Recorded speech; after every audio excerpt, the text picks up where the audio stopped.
ने फायरिंग किया तो अक्यूज़ की तरफ से 3 राउंड फायर किए गए। तो सेल्फ डिफेंस में हमारी तरफ से 2 राउंड फायर किए गए। इसमें मेन अक्यूज़ था इसमें हिमांशु इलियास प्रेम ने इसको ये कि दिल्ली में अपराधियों के लिए कोई जगह नहीं है। अभी 2 आरोपी हमारे गिरफ्त में हैं। वो बाइक पे जा रहा था, उसमें बाइक से टचिंग हुई। शीतल छाया डायग्नोस्टिक पालम का सबसे बेहतर और एकमात्र ऐसा संस्थान जो उपलब्ध कराता है सुविधा। आपके घर पे एक्सरे, ईसीजी और सभी ब्लड टेस्ट आज ही संपर्क करें। शीतल छाया डायग्नोस्टिक या कॉल करें 82855000। नमस्कार दोस्तों, पालम न्यूज़ पे आपका स्वागत है। तो मधु विहार में एक घटना सामने आई थी, वो खबर हमने आपको दिखाई थी कैसे कहासुनी होती है और 4 लोग जो है वो चाकूबाजी में घायल हो जाते हैं। गोविंद नाम के व्यक्ति की इस दौरान इलाज के दौरान जो है वो मृत्यु हो जाती है और पुलिस द्वारका डीसीपी की टीम के द्वारा एक बड़ा ऑपरेशन जो है वो चलाया जाता है और कैसे अपराधियों को जो है वो पकड़ा जाता है। बताया जा रहा है कि अभी कुछ देर बाद जो है वो डीसीपी सर कॉन्फ्रेंस करेंगे और उसमें इस सारे घटना के बारे में बताया गया कि कैसे जो है वो अपराधियों को पकड़ा गया, कैसे जो है वो एनकाउंटर किया गया। और ये भी बात सुनने में आई है डीसीपी सर के द्वारा बताया गया कि अपराधियों ने जब उन्हें बोला गया कि वो सरेंडर कर दे तो उनके ऊपर जो है वो फायरिंग की गई और जवाबी फायरिंग में पुलिस ने उनको एनकाउंटर करके जो है वो धर दबोचा है। तो जो डीसीपी सर है वो पूरे मामले के बारे में बताएंगे कि कैसे इस ऑपरेशन को अंजाम दिया गया है। तो आइए लिए चलते हैं आपको प्रेस कॉन्फ्रेंस के अंदर। पूरा मामला ब्रीफ कर देंगे। ये घटना की शुरुआत ये 29 तारीख को हुई, जब हमें ये लगभग 9:30 बजे में पीसीआर कॉल प्राप्त हुई कि कुछ लोग स्टैबिंग के कारण ये हॉस्पिटल में एडमिट कराए गए हैं। तो सूचना मिलने पर तुरंत ये पुलिस मौके पे पहुंची। तो एम्बुलेंस के थ्रू और पीसीआर की गाड़ी के थ्रू 4 जो इंजर्ड लोग थे स्टैबिंग के माध्यम से उनको हॉस्पिटल पहुंचाया गया। तो 2 लोग डीडी हॉस्पिटल गए, एक आईजीआई हॉस्पिटल और एक हमारे ये जो अ, आकाश हॉस्पिटल था उसमें एडमिट कराया गया इसमें। तो इलाज के दौरान हमारे जो गोविंद झा थे, जो स्विगी में डिलीवरी बॉय का काम करते थे, उसकी इलाज के दौरान डेथ हो गई और बाकी जो 3 लोग थे उनके ट्रीटमेंट के अभी अंडर ट्रीटमेंट काम कर रहे हैं। तो मामले की गंभीरता को देखते हुए, क्योंकि इंसिडेंट बड़ा हीनियस क्राइम का था अ, कि एक जिसमें एक व्यक्ति की डेथ हो गई है और 3 लोग इंजर्ड हुए हैं, तो उसमें एक हमारे एसीपी ऑपरेशंस के नेतृत्व में हमारी टीम की टास्किंग की गई, जिसमें जो एसएचओज थे हमारे उनको भी डायरेक्शन दी गई। तो हम लोगों ने टेक्निकल व मैनुअल सर्विलांस की मदद से जो हमारे सस्पेक्ट थे उनको आइडेंटिफाई किया। तो सूचना के आधार पे हमारे जो एक था हमारा जिसमें एक हमारा ये रोहित, एक अक्यूज था रोहित कुमार इलियास नोडी सन ऑफ विशाल कुमार, जो मध्य बिहार का रहने वाला था, 21 साल का है और जिसकी एक प्रीवियस इन्वॉल्वमेंट है, रॉबरी का केस है 603/25। तो पीएस डाबरी का था, ये लगभग 9 महीने पहले जेल में रह के आया था और उसके बाद वो कुछ दिन पहले ही छूट के आया था। तो सूचना के आधार पे हमने इसको आइडेंटिफाई किया। तो तो हमें सूचना मिली कि ये स्पोर्ट कॉम्प्लेक्स के पास वहाँ पे किसी वारदात के लिए आने वाला है। तो सूचना के आधार पे हमारी जो स्पेशल स्टाफ की टीम थी, जिसमें inspector Kamlesh Kumar, SI Rakesh Kumar, SI Dinesh Kumar, ASI Vijay Singh, ASI Rasmuddin, ASI Rajendra, head constable Jagat Singh और हेड कांस्टेबल सुरेंद्र और कांस्टेबल परविंदर पहुंचे। हमने उसको सरेंडर करने के लिए बोला, बट सरेंडर करने के बजाय उसने, जो अक्यूज था हमारा रोहित कुमार, उसने फायरिंग किया। तो अक्यूज की तरफ से 3 राउंड फायर किए गए। तो सेल्फ डिफेंस में हमारी तरफ से 2 राउंड फायर किए गए, जिसमें जो अक्यूज था उसके एक गोली उसके लेफ्ट नी में जाकर लगी। तो जिसमें एक हमारा जो हेड कांस्टेबल जगत सिंह था वो उसमें बाल बाल बचा और एक गोली उसको छूते हुए जाके बची। तो बाद में इसमें जो हमारा अक्यूज था रोहित कुमार, उसको काबू में कर लिया गया। तो अक्यूज से हमें एक 7.65 mm की पिस्टल, एक लाइव कार्ट्रिज और 3 फायर कार्ट्रिज रिकवर हुए। तो इस संदर्भ में हमने एक case FIR number 221 case registered किया इसमें पीएस द्वारका नॉर्थ में। उसी तरह दूसरा जो हमारा इंसिडेंट हुआ वो नजरगढ़ ड्रेन के आसपास हुआ। तो एक बार हमें सूचना मिली कि ये जो दूसरा हमारा जो अक्यूज है प्रेम शर्मा इलियास हिमांशु, जो सन ऑफ मुकेश शर्मा है, जो भी मधु विहार का रहने वाला है, 21 साल का है, तो वो वहां आने वाला है। सूचना ये भी प्राप्त हुई कि वो एक चोरी की गई स्कूटी के साथ है और उसके पास वेपन है उसका। तो सूचना पे हम लोग वहां पे पहुंचे। तो वहां पे हमने इसको अक्यूज प्रेम शर्मा को सरेंडर करने के लिए बोला, बट कहने उसको चेतावनी दी गई, बट चेतावनी देने के बावजूद भी प्रेम शर्मा ने नहीं माना और उसने पुलिस पर 3 राउंड फायर किए। तो सुरक्षा के लिहाज से पुलिस द्वारा भी अपनी सुरक्षा के लिए उसके 3 राउंड फायर किए गए, तो जिसमें एक गोली जो इसका अक्यूज था उसके राइट नी पे जाके लगी। तो उसके बाद इस जो अक्यूज था प्रेम शर्मा को काबू किया गया और उसे हॉस्पिटल उपचार के लिए भेजा गया उसमें। तो अक्यूज प्रेम शर्मा से हमें एक 7.65 mm की पिस्टल, एक लाइव कार्ट्रिज और 3 फायर्ड कार्ट्रिज रिकवर हुए। इसके अलावा हमें उसके प्रेम शर्मा के पास एक चोरी की गई जो हमारी स्कूटी थी जो PSW से थी वो भी रिकवर की गई है। तो इस संदर्भ में एक मुकदमा PS नजफगढ़ में रजिस्टर किया गया है। तो ये बताना चाहता हूँ कि ये दिल्ली पुलिस ने, द्वारका डिस्ट्रिक्ट ने इस मामले को गंभीरता से लेते हुए जो भी अक्यूज थे उस पे हम लोगों ने एक्शन लिया है और अभी हमारी इस मामले में इन्वेस्टिगेशन जारी है और जो भी अक्यूज अगर और आएगा तो हम उस पर पूर्णतः कार्रवाई करेंगे। प्रेम शर्मा के ऊपर कोई पुराने मामले हैं क्या?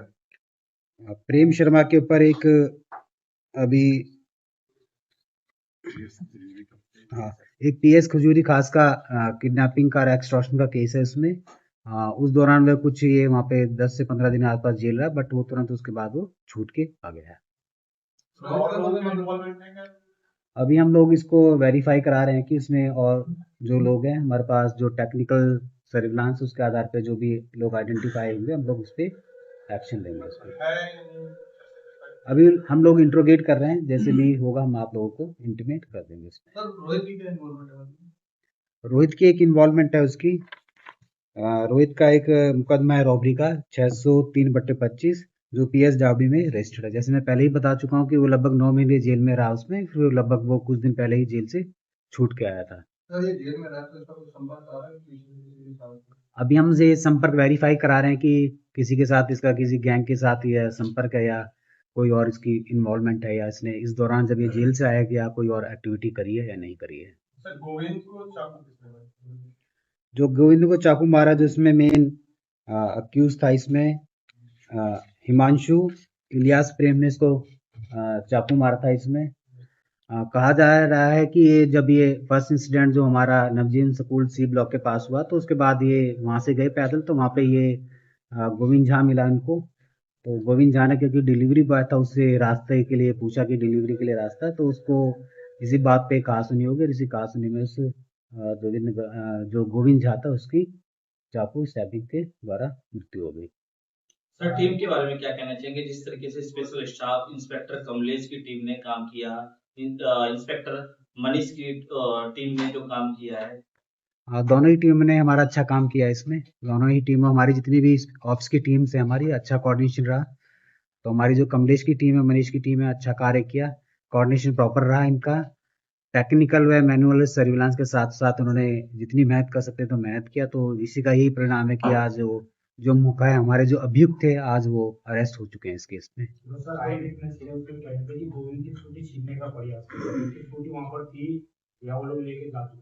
नहीं, ये फैक्ट अभी वेरीफाई नहीं है। तो जो कोई वहाँ पे एक आई विटनेस था, तो क्योंकि गोविंद वहीं पे इंजर्ड कंडीशन में था, तो वहीं पे एक साथ में रहने वाला व्यक्ति था, तो वही गोविंद की स्कूटी लेके उसको हॉस्पिटल में एडमिट कराया था उसे। ये CCTV फुटेज हमारे पास है, उनके पास हम लोग जो है उसको अभी हम लोग एग्जामिन कर रहे हैं और जो भी जैसा भी एक्शन होगा उसके आधार पे हम लोग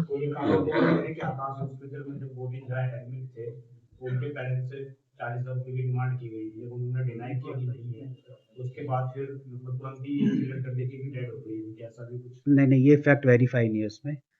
जो भी हॉस्पिटल एडमिनिस्ट्रेशन है उनका जो भी जो तय प्रोसीजर उसके हिसाब से उसका ट्रीटमेंट किया। जो पैसे वाली डिमांड अभी वो वेरीफाई नहीं है, ना ही हमारे संज्ञान में है। बयान दिए।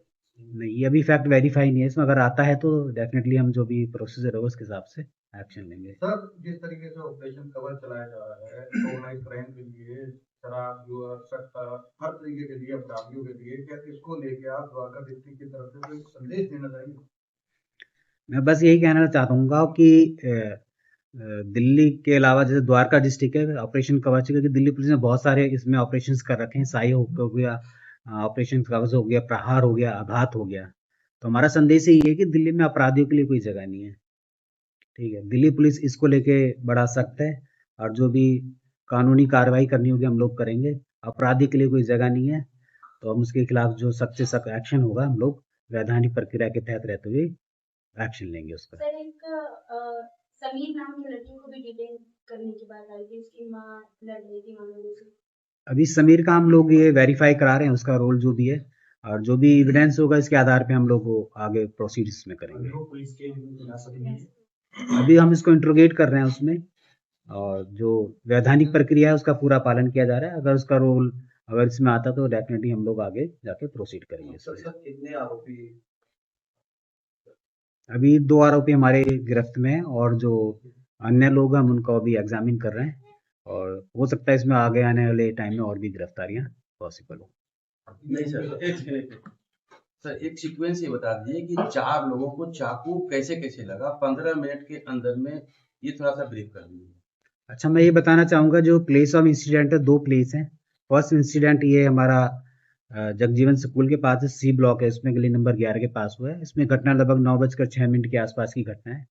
वहाँ पे जो 2 हमारे विक्टिम थे वहाँ पे चाकू मारा गया। उसके बाद ये लोग पैदल गए, जो लगभग वहाँ से 200-250 मीटर की डिस्टेंस पे है, जो दुर्गा माता मंदिर के पास है। फिर वहाँ पे अभी संज्ञान में आया कि जो हमारा गोविंद झा है उसको, और जो दूसरा एक और रोहित कश्यप है उसको वहाँ पे स्टैबिंग की घटना हुई इसमें। तो ये जो पूरा अंतराल हुआ लगभग 15 मिनट के आसपास हुआ, और जो डिस्टेंस लगभग 200-250 मीटर के दूरी पर हुई है। अभी जो जांच में पता चला, मोटिव ये था कि रोड रेज का था, वो बाइक पे जा रहा था, उसमें बाइक से टचिंग हुई। टचिंग को लेके फिर लोगों का आपस में झगड़ा बढ़ा। तो ये जितने भी इसमें अभियुक्त हैं या जो विक्टिम है आसपास के रहने वाले हैं। केवल जो हमारा गोविंद झा था, जो स्विगी का डिलीवरी बॉय था, वो मोहन गार्डन का था। बाकी जितने भी इसमें 3 विक्टिम और 2 अक्यूज हैं आसपास के ही हैं सारे। तो देखिए, डीसीपी सर कुशल पाल सिंह को आपने सुना, प्रेस कॉन्फ्रेंस करके उन्होंने बताया कि कैसे उन्होंने इस जो अपराध हुआ था उसको गंभीरता से लेते हुए पूरे ऑपरेशन को चलाया, अपराधियों का एनकाउंटर कर उन्हें पकड़ा गया है। Rakesh Verma, Palam news, TCP office, Dwarka.